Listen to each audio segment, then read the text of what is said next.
વિચાર એ જ ભવરોગનું ઔષધ છે. If you think you will get, સાચા વિચારો તમારી પાસે હશે તો જ તમે પ્રાપ્ત કરી શકશો. વિચાર છે તમારી પાસે, આચાર છે તમારી પાસે.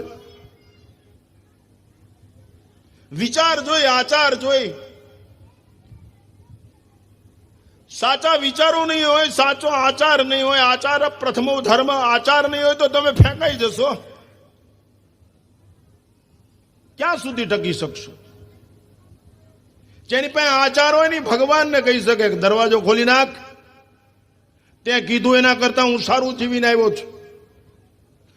દરવાજો ખોલે યદુવંશી, એ ગોલોકના માલિક, દરવાજો ખોલી નાખ, હું ગાયની સેવા કરીને આવ્યો છું, મારી બાના પગ દાબીને આવ્યો છું, મારા બાપને પાણી પીવડાવીને આવ્યો છું, મારા સમાજ નહીં મારા રાષ્ટ્ર માટે જાન સમર્પિત કરીને આવ્યો છું, મારી પ્રજાને સંસ્કાર આપીને આવ્યો છું કે ગરીબોનું ધ્યાન રાખજે.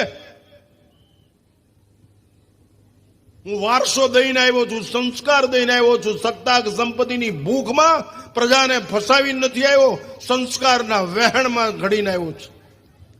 આવી અમીરાત સહિત જયારે માણસ વિદાય લે ને, ત્યારે એ વિદાય માનવ જીવનની અંદર એક પ્રેરણાનું ઝરણું બની રહે છે.